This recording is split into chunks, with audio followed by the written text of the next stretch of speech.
Today, we're talking about the Clayton Echard paternity scandal and how the former Bachelor star has been under fire recently from a podcast host who claimed to be pregnant with his twins, which has led to paternity tests, police calls, lawsuits, and so much more. And I've pulled together the entire story, including two more recent situations that this podcast host has been involved in. So by the end of the video, you can get caught up with all of the allegations and evidence online surrounding Clayton Echard and Laura Owens. But if it's your first time here, hi, I'm Austin. I make videos staying caught up with the latest internet drama and news, so if that sounds like your thing, feel free to stick around. I still have weekly videos planned for all of February, including even more stuff that I want to get started, which I'll try to announce next week. I really appreciate everyone that's helped us rocket towards this 100,000 subscriber goal. And even if you don't decide to subscribe, thank you so much for watching. Today's story was sent to me by Jillian and Kayla Swellbar. If you have an idea for a future video, feel free to send it to me on Instagram, Twitter, or TikTok. Now, before we get into the story, I need to give a legal disclaimer regarding today's content.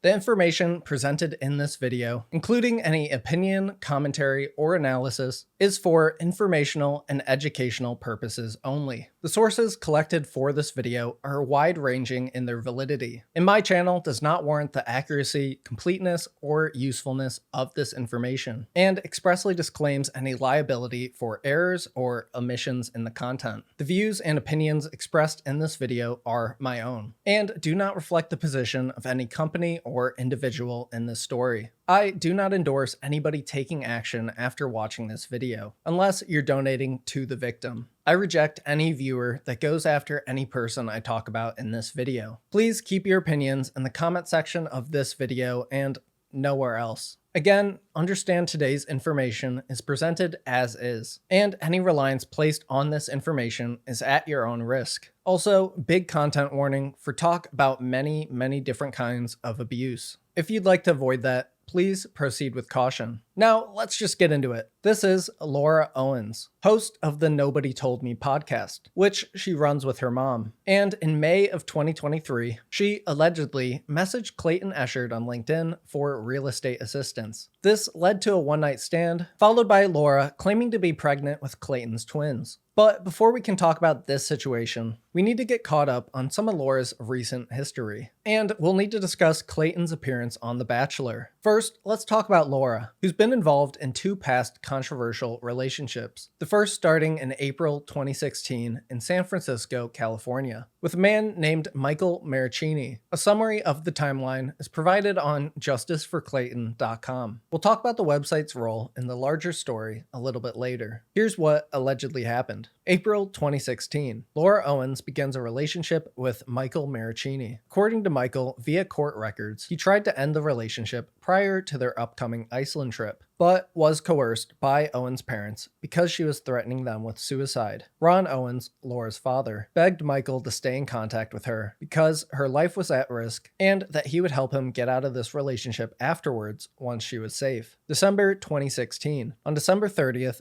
Laura Owens and Michael Marraccini traveled to Iceland together, a trip that Owens later describes in her TEDx talk. In her TEDx talk, Owens claims that Marraccini subjected her to verbal and physical abuse throughout the duration of the trip. A woman by the name of Karen later submitted a statement in support of Owens, claiming she witnessed Marraccini verbally abusing Owens on the flight to Iceland. March 2017. Marraccini ends a relationship with Owens. She claims he impregnated her, but later in court documents, it was revealed she admitted she lied about that, apologized about the suicide threats, and there was never any evidence of a physical issue between them. Once Marraccini ended their relationship, Owens began stalking him, which led him to contact the police. That is, when she accused him of physically assaulting and raping her. And it is presumed that those are the reasons she has an order of protection against him. She claims to have aborted the alleged pregnancy. In many cases, while researching this video, sources for these summaries, which were located on the r/Laura Owens subreddit, were forcefully taken down by allegedly Laura herself. so take any summarized information with a grain of salt. But this Justice for Clayton website was created in order to protect this information from being forcefully banned from the internet. However, it's not like Laura didn't try, but we'll talk about that more later. On January 9th, 2018, Laura files a domestic lawsuit against Michael, and she requests a restraining order, which also includes protection for her toy poodle, Buttons. In one part of the request, she writes, date of most recent abuse, 1/7/18. After a year of abuse, the relationship ended. Since then, he told me he had moved to Sacramento. However, he has shown up at multiple venues that he knows I will be at, restaurants with my family and friends, and in front of my building. On Friday the 5th, he walked into a restaurant he knew I was at, lingered in front of my table where I was eating with a friend, and left after 5 to 10 minutes. On the 7th, he and his sister came up to me less than a block from my home, cussed me out, and refused to allow me to call the police. I was able to get away, but I was terrified. Further down, it says, describe any injuries, emotional, extreme stress, panic attack, and concern for my personal safety, as I know what he is capable of, and don't know when and where he will show up next. I've been afraid to leave my home. On a later page, Laura describes the situation in Iceland, which she later speaks about publicly in a future TED Talk. Date of abuse, December 30, 2016. Michael and I were on a flight to Iceland. He was emotionally abusive to me throughout the flight, telling me how worthless I was as a person, and having me in tears for most of the 8-hour flight. When he went to the restroom towards the end of the flight, a passenger in the seat in front of me slipped me a note on a napkin. I will bring it to the hearing. She included her contact info. His treatment had me feeling so low about myself that I became suicidal. And the note from the stranger was something I read to remind myself that I was still beautiful in someone's eyes, since he made me feel so unworthy. She later writes this about Michael. Mike is a pathological liar and told me and my family many lies while we got to know him, like how he dated Aaron Rodgers' sister for a few months, and only to find out she did not exist. That he dated a star from Modern Family, but didn't remember who. He told me on 1/7/18 that it was Sarah Hyland. It was not. This was a complete fabrication. The rest of the lawsuit describes a few other instances of alleged abuse and lies involving Michael. If you'd like to read the full thing, it's been shared here on Reddit.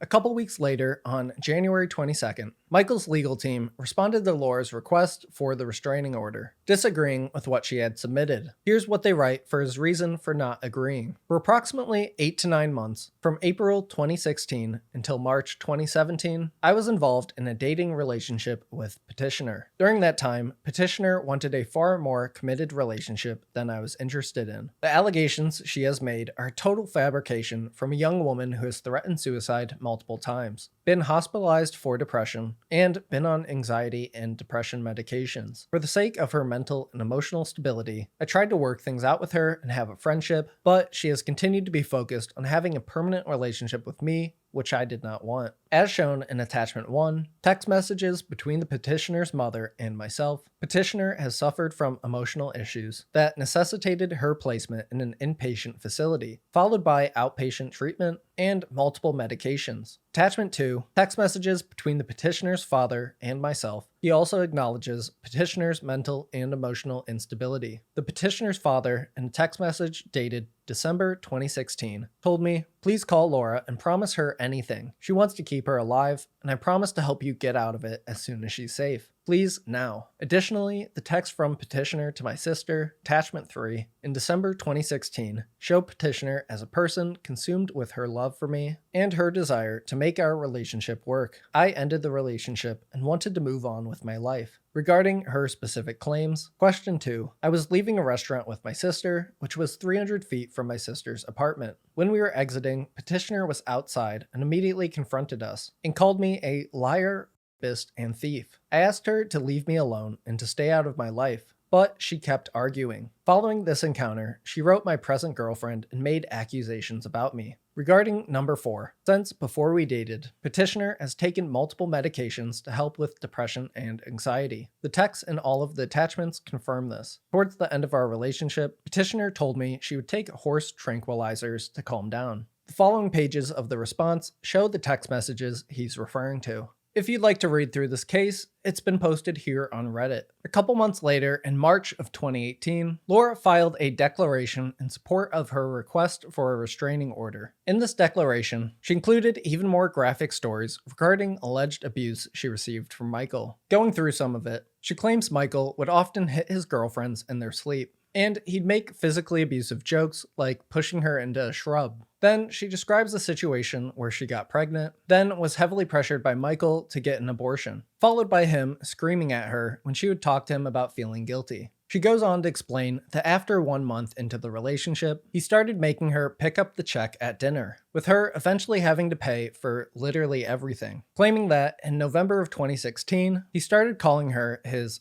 sugar mama, saying that when he lost his job in 2017, he asked her to pay his rent, along with asking her to take him on multiple vacations and to buy him a $10,000 watch, which Laura says she did. If you want to go through the rest of this testimony from Laura, it's posted on Reddit here and here. Things regarding the situation between Michael and Laura went quiet for a few years. Then, in 2022, Laura got her own TEDx talk, which I'm pretty sure they let anybody sign up for. It's titled, "The Life-Saving Power of Kindness to Strangers." I recommend you go and watch the full thing on the TEDx YouTube channel if you want to hear the full story. But during the 18-minute talk, Laura shares the napkin story that was mentioned earlier, as well as similar stories of abuse to those we just went through in the restraining order filings. She shares this photo of the napkin she received from Karen on the plane during her Iceland trip with Michael. It reads, "Dear girlfriend, I know the Lord had me overhear your conversation to let you know you are a very beautiful young woman that should have a man that makes you cry with wonderful laughter, not bullying. You are being abused, and he will never love you like you." However, during the talk, none of her past relationships are mentioned specifically by name. Now, 2 years later, following the Clayton Echard situation that a majority of this video will be about, some people started pointing out inconsistencies in her napkin story. This post on January 12th, 2024 is titled "The Napkin Saga." Laura is referred to as Jane Doe in this post, a nickname that likely started from Dave Neal's coverage of the story, which we'll go into more detail about in a bit. The Reddit post says, Jane Doe's retelling of the cocktail napkin story changes between her TEDx talk, old Insta post, and her official court filing. At 6:38 in her TEDx video, she states that the first night in their hotel, Michael caught her reading the note after he told her he was going to physically abuse her. She didn't know he was standing behind her and caught her reading it. He demanded she hand over the note and then allegedly ripped it up, but not before she got a picture of it. But in her Instagram post on July 21st, 2020, she states that she kept the note hidden in her pocket with her and read it over and over again throughout the trip, and that Michael never knew she had it. But in her testimony, found in Jane Doe's testimony on page 6, she states they were arguing and Michael was being mean, and she took the note out of her backpack and told him he treated her so badly that even a total stranger was concerned for her well-being, and wrote her a note. He didn't seem to care and brushed it off. 4 screenshots are attached, showing the post from Laura they're referring to. But that pretty much wraps up the Michael Marraccini and Laura Owens situation. Now, before we get to everything surrounding Clayton Echard, we need to quickly jump back to Scottsdale, Arizona in June of 2021, so we can talk about Laura Owens' relationship with Greg Gillespie. The Justice for Clayton website reports on the situation and allegations here. 2021, June, July. Owens and Greg Gillespie go on 3 dates, after which he tells her he doesn't want to continue dating. After one of the aforementioned dates, Owens and Gillespie engage in sexual intercourse. 11 days after their sexual encounter, Owens tells Gillespie that she is pregnant. Around this time, she also told Gillespie that she would let him have control of the outcome of the pregnancy if he committed to being in a relationship with her. Gillespie alleges that Owens stalked, threatened, and harassed him during this time, including emailing his HR department. August 8, Owens sends photo of an ultrasound to Gillespie depicting her alleged pregnancy with his twins. Gillespie runs the ultrasound through a reverse image search and finds the photo posted to a years-old blog. August 11, Owens files a lawsuit against Gillespie for abortion coercion. According to court documents, Owens sent him a sonogram she purported to be hers, which Gillespie found online in someone else's blog using reverse Google image search. It is his belief that she was never pregnant. During this time, Owens also filed a bar complaint against her attorney after her attorney withdrew from the case. August 12th, Greg Gillespie files for order of protection, or a restraining order, against Owens. He alleges that Owens attempted to get him fired from his job in retaliation for breaking up with her. 2022, January 6th. TEDx releases Laura Owens' talk on domestic violence and her relationship with Marraccini. March 4, Owens alleges she was drugged and sexually assaulted. August 1, Owens emails the judge accusing Greg Gillespie and his attorney of being involved in the March 4th assault. Owens alleges that the FBI was investigating the incident, but is unable to be independently verified, nor whether the alleged investigation resulted in anything. It is unknown if this alleged incident was reported to the police. A hearing on Gillespie's motion to dismiss the abortion coercion case is held on August 17th. The case was later dismissed by the judge on October 12th. Again, many of these sources were once on the r/Laura Owens subreddit, which has been banned. So take this summary with a massive grain of salt, and look further into this case and find more people covering it if you want the full story. But for the purposes of today's video, that's all the context you need to know. Now, let's get into the ongoing situation involving Clayton Echard and Laura Owens. First, let's talk about Clayton, who gained notoriety for appearing on season 18 of The Bachelorette, placing 8th in the group before going on to appear as the lead of The Bachelor in season 26. However, things didn't exactly go great for Clayton. This article from Screen Rant is titled, Bachelor alum Clayton Echard's Most Dramatic Highs and Lows on and Off Screen. And in the article, they write, after Clayton was named the new male lead, fans had a lot to say about the decision. A lot of fans felt someone else should have been chosen over Clayton, something that's been discussed about previous leads as well. What viewers didn't know is how messy Clayton's season would end up being, which he surprisingly agrees with. The first situation he got wrapped up in during the show involved the fantasy suites. When Fantasy Suites came rolling around, viewers witnessed Clayton tell Gabby Winley and Rachel Riccia that he was intimate with both of them after Susie Evans quit The Bachelor. Clayton's rejection left both girls to break down in tears, wanting to leave the competition. However, Clayton, who's not ready to date after Susie, convinced them to stay. Fans were not happy with how he handled the situation and thought Clayton could have gone about it a better way. The second situation happened at the end of the show. After leaving The Bachelor, Clayton realized he still had feelings for Susie. He decided to break up with both Gabby and Rachel after convincing them to stay. However, after showing up to the final rose ceremony, Susie decided she couldn't be with Clayton and rejected his final rose, leaving Clayton all alone. That's rough. Like, how do you lose your own game show? But fortunately, after the show, during the after special, Clayton and Susie announced that they were back together again. Well, until they broke up. But that's all the Clayton backstory you need to know. Now, we can get into where Laura enters the picture, which began on April 3rd, 2023 in Scottsdale, Arizona. When Clayton posted this absolutely ridiculous Photoshop cutout on Instagram, the caption says, I meant it when I said I'm bringing turtlenecks back in style. Happy to announce that I've officially signed on with Zabak Group to be a real estate agent in the Phoenix Scottsdale market. I'm looking forward to this new chapter of my life as things continue to be on the up and up for me. Following this Instagram post, the Justice for Clayton website writes, May 9, Laura Owens creates an LLC for the purpose of real estate and rental and leasing. After this,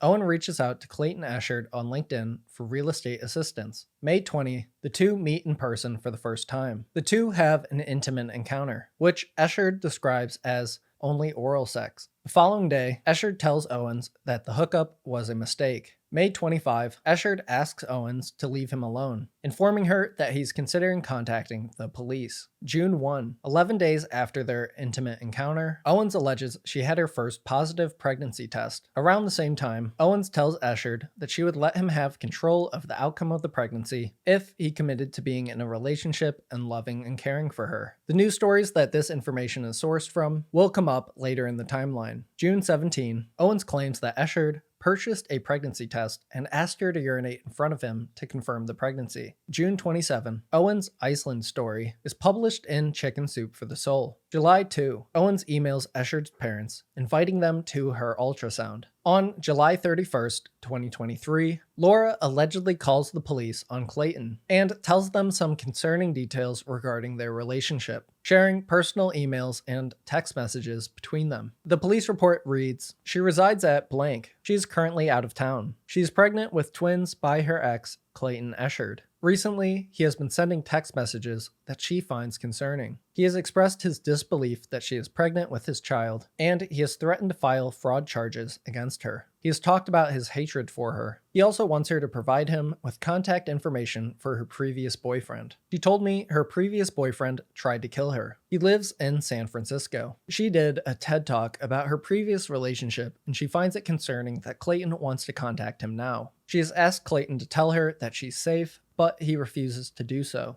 I suggested she block his number and apply for a protective order against him. She declined to do either, saying she wants to know what he's thinking. She asked that our conversation be documented. I provided her with a case number, and I asked her to send me copies of the concerning text messages to include with this information report. She provided me with Clayton's date of birth and his telephone. Below this, Laura says, "Thank you so much for taking my report today. I'm attaching his threats, hateful messages, and extortion threats, as well as all of the pregnancy evidence he has provided and tried to dispel. The pregnancy zip doesn't need to be opened because it's huge, but I wanted it on record. I have agreed to take a paternity test at the lab of his choice, but he has gone MIA and will not reassure me that I am safe from him. Thank you so much." She also writes in an email to the police department, "To whom it may concern, Clayton Echard is the father of my unborn twins. When I told him I was pregnant, he started writing erratic, illogical, and threatening messages. He has been clear that being a father has not been in his life plan and would get in the way of his dating and professional life. These would be followed by periods of silence and him blocking me, then unblocking me to demand alternative forms of proof of pregnancy beyond the medical report I had provided him from Banner Health Urgent Care confirming it. Clayton has said he would file legal charges, criminal fraud, against me for stating that he is the father of my unborn twins. Extortion is a crime under ARS 13-1804. He alleges I am being untruthful. However, I have even done a test in front of him that he purchased himself. It was positive. In addition, he has been provided with medical test results, recorded phone calls with doctors' offices confirming the viability of the pregnancy, and screenshots of my patient portals. I also agreed to take a prenatal paternity test through a lab he found called RavGen, but he has now gone MIA and will not allow me to schedule the test, which would prove to him once and for all that the twins are his. Finally, I told him that I would sign a HIPAA release to allow him to speak to any and all of my medical providers regarding the validity of the pregnancy. I have included written correspondence with Clayton to date that clearly demonstrate his potentially violent,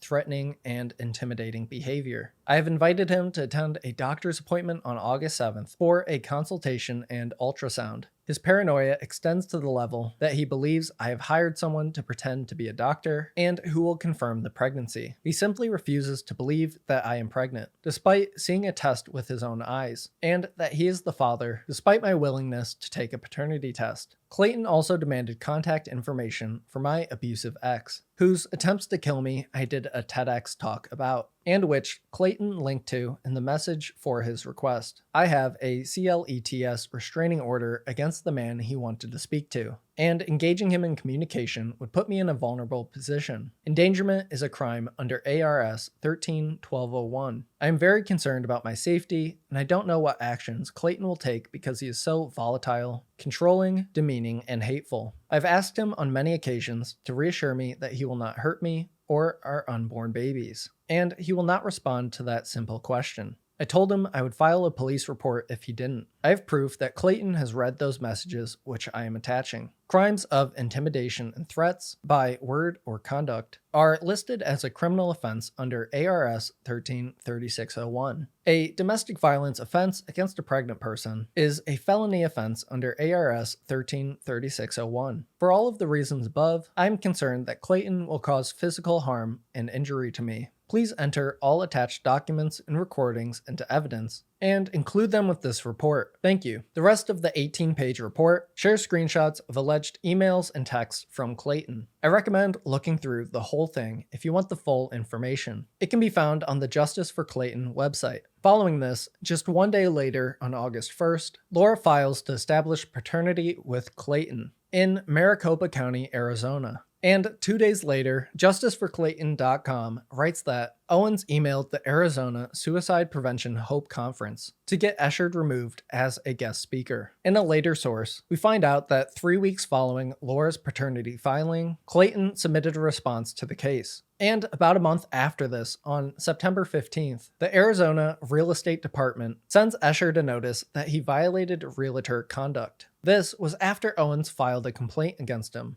Then, 3 days later, an article is posted by the U.S. Sun, sharing information that was obtained from an anonymous source. It's titled, Baby Mama Drama. Bachelor Clayton Echard's ex-fling demands he take paternity test in court case after she becomes pregnant with twins. In the article, they write, now, the U.S. Sun can reveal from court filings that he had been in talks with another girl shortly after that time, but she wishes to remain anonymous. The 33-year-old podcast host from Scottsdale, Arizona, claimed she had a one-night stand with Clayton, 30.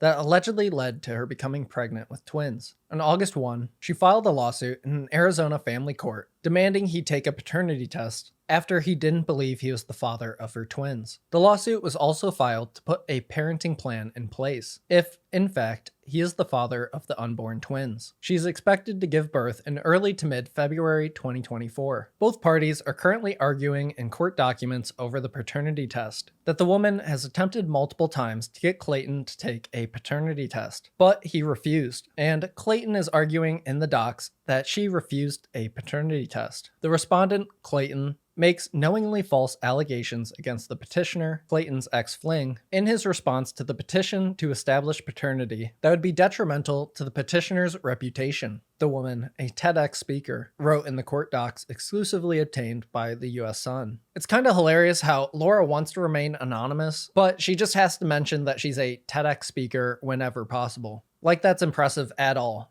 The woman goes on to say that she's offered more than 50 times in writing for him to take a paternity test. At one point, they both had the paternity test scheduled and were set to go. The woman paid $725 as a deposit. But Clayton never responded, and the test was canceled due to the reality star's unwillingness to participate, per the docs. The U.S. Sun has received photos of the girl taken at the end of July in an attempt to confirm the pregnancy. Clayton previously had received the same photos, which are screen grabs from a video, and he told the U.S. Sun that he believed she looked bloated, not pregnant, at the time. She stated in the court docs that the pair engaged in sexual activity. Although when the U.S. Sun reached out to Clayton for comment, he denied any sexual activity. Clayton told the U.S. Sun in a statement, "My response is in the court documents. I'm not giving it the time of day because it's baseless. We did not have sexual intercourse." In Clayton's response to the girl's petition, which was filed on August 21st, the former bachelor requested a court-ordered paternity test and that the petitioner pay all the costs. He also requested to be awarded attorney's fees since he believes the case is groundless and lacking in merit, and told the court they never had sexual intercourse. Clayton, who is in the middle of filming a new show, confirmed that he has since scheduled a paternity test for September 26. A few days later, on September 22nd, Laura posts proof on Reddit, including links to her public Dropbox, with photos of her pregnant belly and texts and emails from Clayton. This proof has since been taken down, and creators sharing any photos or screenshots from the Dropbox folder have been getting copyright takedowns. Later the same day, Clayton posted this Instagram story, confirming his purchase of a paternity test. The caption reads, "This is the timeline. The truth will always set you free." A follow-up story reads, "Since posting, I've been notified and have confirmed that there are other individuals out there with nearly identical accusations being made against them by the exact same person. Some of the court cases are still publicly accessible and active." 1 week after this, on September 27th, Laura competes in an equestrian jumping competition while 20 weeks pregnant with twins, with someone following the story confirming this on Reddit a month later, attaching a few screenshots as evidence. A week and a half later, on October 6, Clayton gets the paternity test back and uploads this video to Instagram. Listen, it's Friday, and you know what we need on a Friday? We need some good news. And who's got the good news today? I got the good news. What's that good news, Clayton? Well, test results came back early, and they said little to no fetal DNA present. Let's go, baby. I knew that was gonna happen. Thankfully, 5 months of torture can finally be put to rest. I wanna say thank you all to those that have supported me and waited until everything came out. And man, 2 false accusations in 2 years. I really don't want to, look ahead to next year and see what's gonna happen. I think 2 false accusations in a lifetime is enough. So thank you all for the support, the love. This was a trying time, but I learned so much about myself. And now, back to the regularly scheduled programming, baby. The same day, US Weekly reports this regarding Laura's response. While Echard claimed that he isn't the father, the anonymous 33-year-old woman told US Weekly in a statement on Friday that the former reality star is lying about the results. I just heard from the lab. Here is the relevant part of the phone call. Regardless of what Clayton says, the test is not inconclusive. The testing is ongoing because they said there was an issue with my sample and that they need another sample from me, which I'm giving first thing on Wednesday, she claimed to US. They have to send a testing kit from Maryland to Arizona, so that's why there's a delay and why I can't get it done on Monday. The woman also claims that an employee named Brett at Ravgen, a biotechnology company focused on prenatal diagnostic testing, whom she spoke with, is not saying the test is inconclusive, it's just ongoing, and they need another sample to finish it up. Brett said that Clayton has been told specifically that even if it were to come back inconclusive after this, it definitely does not mean I'm not pregnant, and agrees he has misled his followers by saying that, she concluded. The next day, Laura allegedly posts this lengthy statement on Reddit defending herself to the contrarians in this group. Nobody on this forum follows the #1 rule. Remember the human. I'm disgusted, hurt, and stunned at the cruelty of people on Reddit. Here's a few of the things you guys have said about me. She goes on to list pretty much every criticism of her so far, basically reaffirming that everything she said so far is true. 1 week later, on October 13th, creator Dave Neal, who had been following the story closely, reveals that Laura Owens had circulated an alleged sonogram video to the media on October 11th, which was quickly found out to be an edited 6-year-old sonogram from an unrelated YouTube channel that Laura tried to pass off as her own.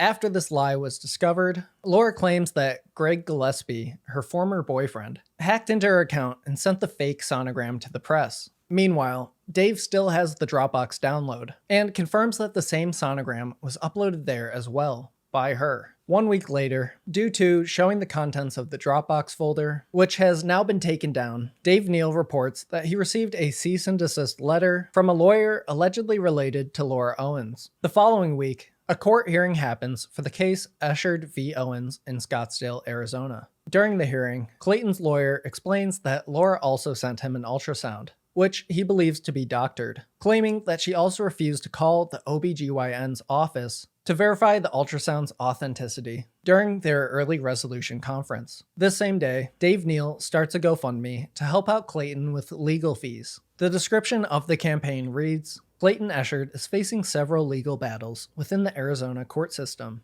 and could use a hand in hiring a lawyer to properly represent him in court. I've spoken personally with Clayton, and while he never wanted to ask for a handout, it is evident that he can use the help of his friends and family that want a fair legal battle. Clayton is the sole beneficiary of this fund. The funds will go directly to his account from here. Thanks for all the generosity. A couple days later, on October 26, Dave Neal reports that Laura tried to file a temporary restraining order against him, but the judge denied the request on First Amendment concerns. The next week, on November 2nd, the Justice for Clayton website reports this regarding a follow-up hearing that is uploaded to Vimeo here. Clayton wins his injunction against harassment hearing. Laura is seen drinking an energy drink during the hearing. Clayton claims that Laura got him fired from speaking gigs and reported him to the Real Estate Commission. Judge sides with Clayton due to the 500 plus messages he received from her after he asked her to stop contacting him and blocked her. The next day, Dave Neal reports that he's now being sued by Laura, who's claiming that he's harassing her and spreading revenge porn. The photo she cites for this was included by Laura in her public Dropbox folder of proof, which was sent to various media outlets and Bachelor-related subreddits. 3 days later, on November 6, the Justice for Clayton website reports that a video surfaces of Laura's alleged baby belly moving wildly during a court hearing against Clayton, 27 days after she was photographed without a bump at a horse jumping competition. A few days after this, Laura has another court hearing, this time for her emotional damages lawsuit against Greg Gillespie. At the end of the 45-minute recording, the judge ends up throwing out the case for insufficient evidence. Around the same day, Dave Neal discovers that Laura was trying to legally change her name. And in a future article, Laura confirms that during this time, she was actually considering legally changing her name to Emily Wilson. 1 day later, on November 10th, Dave Neal reports that Laura filed a police report on Greg Gillespie for violating his restraining order, which he did by allegedly posting her private information to Reddit under various alt accounts. However, detectives found no evidence of her claims and closed the police investigation. After this, on November 13th, a screenshot of the court document response from Clayton was shared here on Reddit. In the response, Clayton states that there was no sexual intercourse. Oral sex was performed, but that was all. Adding, despite multiple requests, Party A refuses to take a paternity test. She sent me an email saying she would only take a paternity test if we were to date exclusively. Party A has threatened that she will write defamatory comments about this matter and release it to the press, going on to write, "This entire petition is made up by Party A. There is no proof of paternity. Upon information received and belief, Party A suffers from mental health issues. I'm concerned that she is stalking me." At the bottom of the response, Clayton requests a court-ordered paternity test. The next day, Dave Neal reports that Laura sent out a mass email to podcasters, threatening to sue them for defamation if they cover the case without platforming her. And the following day, the Justice for Clayton website reports that the creator, Reality Steve, offers Laura a platform to share her story. She did not accept the offer and instead threatened to sue him. 3 days after this, on November 18th, Laura allegedly pulls out of the Las Vegas National horse jumping competition after it leaked on Reddit that she was signed up to compete while potentially 6 months pregnant with twins. Some rumors claimed that she attempted to compete under a fake name, but those rumors have not been confirmed. On December 1st, 2023, the Justice for Clayton website was created. At the top of the main page, they write this: Laura Owens is a podcast host in Arizona. She's at the center of the Clayton Echard paternity scandal and all of the related cases. Owens has falsified pregnancies and alleged abortion, coercion, and domestic violence in court against at least 3 different men. Each of these falsified pregnancies were alleged after the 3 men had tried to either end a relationship with Owens or communicated that they did not want to pursue anything romantic with her. A few days later, someone shares a screenshot on Reddit, noting that the paternity case between Laura and Clayton was moved to the inactive calendar due to a lack of movement with the case. The next day, on December 5th, Dave Neal reports that the creator Law Talk with Mike covered the case and offered Laura a platform to prove her pregnancy. In return, Laura refused and instead threatened to sue him. The next day, Dave Neal reports that a 3rd DNA test has come back, with the same results as before of little to no fetal DNA. The Justice for Clayton website shares that around this time, Laura submitted a criminal complaint against Dave with the Los Angeles District Attorney. 1 day after this, Laura uploads a blog post to medium.com titled "Unveiling the Unbearable: My Battle Against Cyberbullying and Online Harassment." And later down the line, Reddit users following the situation noted that Laura originally mentioned Clayton by name multiple times in the post, but around a month later, for whatever reason, the post was updated to make him anonymous. Throughout the blog post, Laura claims Dave Neal is using his following and platform to spread misinformation, while using her name to make money. She writes this regarding his videos: "I would be lying if I said I wasn't afraid of of Dave. During one of his live streams, he inadvertently displayed a map leading to my home. In an interview just this week, his comments became even more alarming as he said he wished I had been a passenger on the missing Malaysian Flight 370. Adding insult to injury, he shamelessly exhibited a picture of me in a bra with an exposed pregnant belly during one of his episodes. When I requested its removal, he callously dismissed my concerns, laughing as he told his audience, "Bra or no bra, who cares?" He's joked about me having a miscarriage, which is something that is not remotely funny. As a last resort, I filed for an injunction against harassment against Dave due to his obsessive interest in me and his flat-out refusal to stop making videos and podcasts about me when asked. However, when I informed him that he would be served by a process server, he turned the tables. Deceptively, he began painting himself as fearful of me. His followers swiftly joined in, spreading these unfounded notions that I might pose a threat. I've been called unhinged an innumerable amount of times, and his followers have posted countless times that I need to be institutionalized. It's been outrageous, entirely unwarranted, and incredibly upsetting. Later, she explains how Dave ruined her brilliant idea to change her name.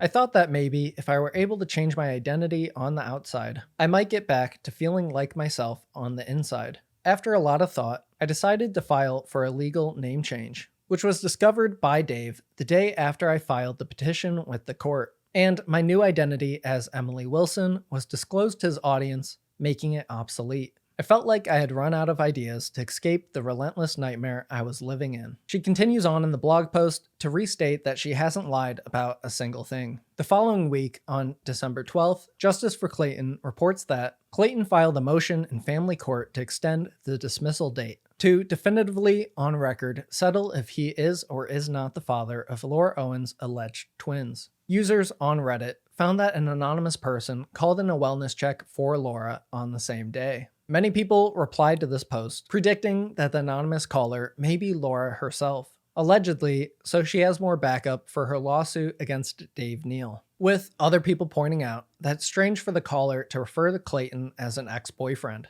which Laura seemed to do in past police reports, and doesn't even make sense when the situation's already been established as a one-time hookup. On December 19th, Laura allegedly shares this post on Facebook, saying, "Following up on my previous post, I want to reveal the stark reality of cyberbullying. I'm sharing two clips, one capturing a content creator's merciless comments about me in a single day, and the other revealing my raw, unfiltered reaction. I've hesitated to post this because it's not pretty. I'm not polished or composed. This is me at my most vulnerable. My heart and spirit are shattered, and the pain is palpable. But here's the raw truth. I'm sharing this not to seek pity, but to let anyone going through a tough time, whether it's cyberbullying or any other struggle, know they're not alone. There's strength in solidarity, and I know that for all of us, brighter days lie ahead." This post was taken down from her public Facebook page 30 minutes after uploading, claiming that she only intended it for her close friends and family. However, the Justice for Clayton website notes that this probably wasn't the case, due to the video starting with the line, "My name is Laura Owens." They also write this regarding the video's content.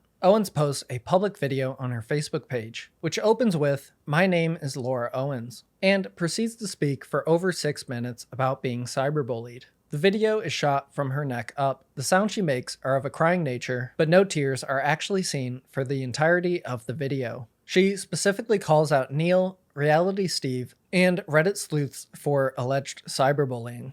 Owens also shared Patreon paid subscriber private stream footage of Neal saying things about her over the past few months without any context. Once again, let it be known that Neal has never once said her name. He refers to her as Jane Doe, or shown any photos of her. The next day, on December 20th, the Justice for Clayton website shares this. As of 12/20/2023, the domain registrar has already received one cease and desist for this site. The content below is a collected summary of cited links to independently verifiable sources, and we will revise its content in response to credible evidence as more is made available. The intent is not to harass or defame anyone, but rather to preserve important public information that has been repeatedly removed from other sites under abusive takedown notices. The same day, a blogger named Regina Phalange uploads a blog post to Medium in response to Laura's original post. It's titled, "Nobody Told Me I'd Have to Take Accountability for My Actions."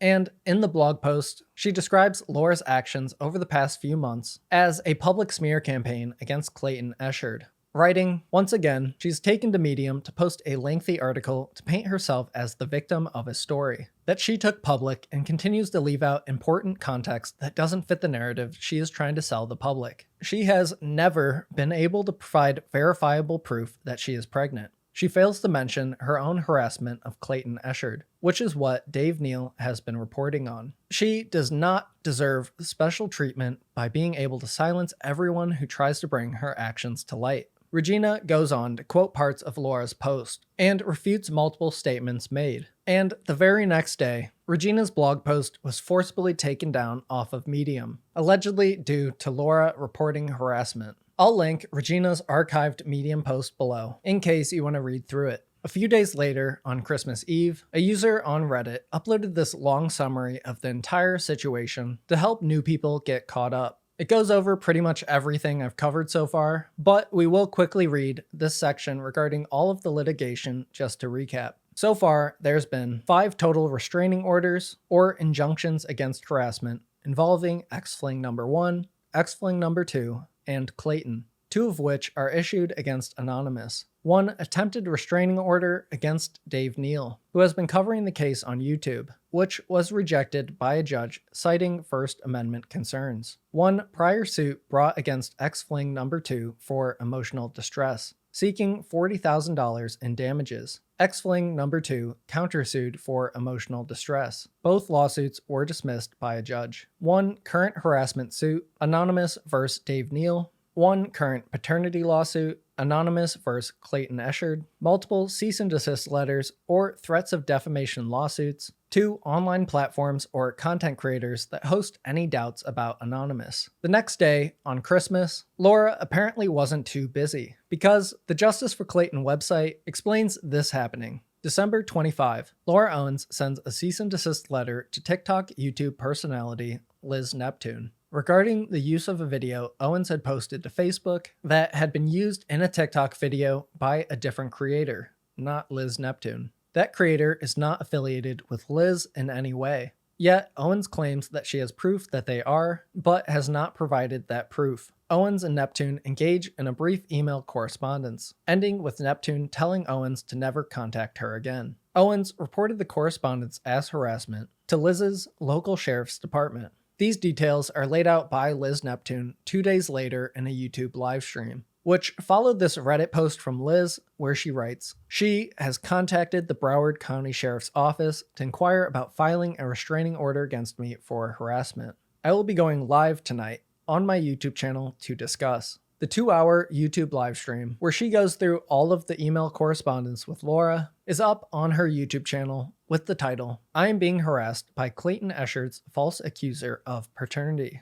1 day after this, on December 28th, Dave reports that Laura had to find a new attorney in her case against Clayton, and she files to dismiss the petition to establish paternity, claiming that she's no longer pregnant and wants to drop the case. And soon after this, with the start of the new year, the US Sun posted this update article regarding Clayton's story. It's titled, "Baby Bombshell. Bachelor Clayton Echard's ex-fling claims she's no longer pregnant after demanding he take paternity test in court." And in the article they write, the 33-year-old podcast host from Scottsdale, Arizona, noted in the docs, petitioner acknowledges that she is no longer pregnant with respondent's child, meaning there's no paternity to establish. She continued, "There's nothing left for this court to adjudicate, and this case should be dismissed." The petitioner further described her current state as not now pregnant. She initially said she expected to give birth to twins on February 14th. There was no explanation given as to what had happened during the supposed pregnancy.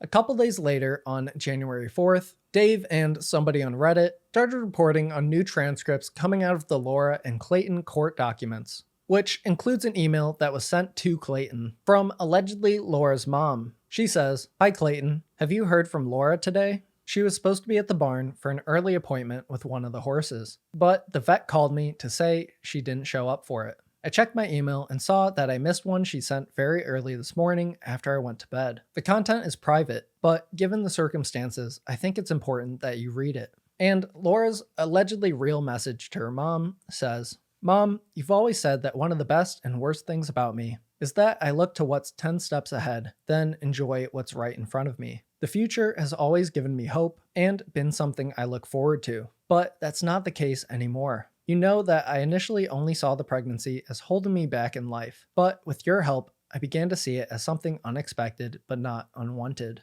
I thought that Clayton would come around to see it in that same light, but he hasn't. So, as I try to picture what my life will look like next February and beyond, I feel a sense of panic. Sister has emphasized how she feels like she couldn't raise her kid without help. So, how can I manage to raise two without Clayton? I've pushed and pushed him to give me some sort of answer as to whether or not he will do joint custody or provide child support, but he won't get back to me. I thought that if we did paternity testing, he would step up to the plate so we could organize what the future would look like, but now he doesn't even want to get back to me to schedule it. It's not like I'm trying to hide anything from him or that I am refusing a test, so I don't understand why he is treating me like I'm trying to trap him. I'm terrified that I won't know what role, if any, he will play until they are born, and that is making me dread the next 18 years. I've asked Clayton to explore things with me for a week or two so many times that the phrase has become cliche. It embarrassed me to ask him from day one, but it didn't feel right to never even give things a try considering the situation we found ourselves in. He doesn't know me well enough to know that I didn't seek him out and that he isn't a standout compared to my exes. He's not a billionaire like Garrett, not a famous singer like D. Lewis, and not an Olympian like Jay Bloom. And if I ever told Clayton, he'd never believe that I didn't seek them out, nor that I was the one to end it with each of them. He didn't get that I wouldn't care if he were a garbage man, as long as he was the father. That's what I care about. He doesn't care to know that I wasn't born with a silver spoon in my mouth just because of who dad is, nor that I had to start the horse business at 16 to try to help the family make up for his gambling losses. Instead of asking me to hear more about what happened with Mike, he wants to ask him, as if he even has a side.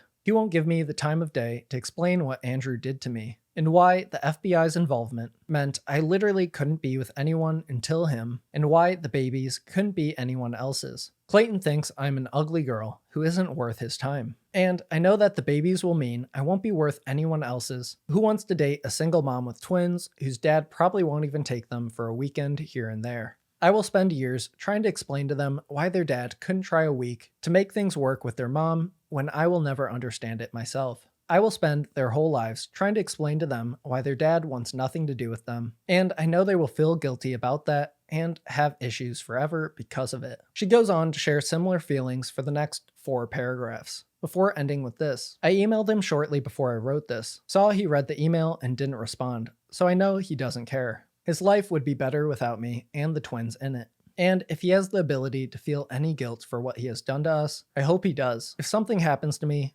please find the nerve I didn't. And share this with the world so they know I didn't suffer from any major mental health issues, but rather that I did everything I could to get Clayton to tell me what he saw the future with our kids looking like, and that he refused to tell me. At the end of the day, it really is his fault. With Laura's mom allegedly wrapping up with, I've called Laura several times and checked her house, but she's not there. My texts are getting delivered, but she isn't responding to me or her sister. I even called the police, who said you need to wait a much longer time before filing a missing persons report. Can you please text her? I think you would be the only one who would get her to answer if she is reachable. And we are panicking regardless. Please email me to let me know you received this. Thank you, Laura's mom. On the same day, Clayton issued a notice of deposition for January 17th, calling on Laura to answer questions under oath regarding the paternity case she is now trying to get rid of. Then, a week later, on January 10th, users on Reddit noticed that Laura updated her Medium blog post,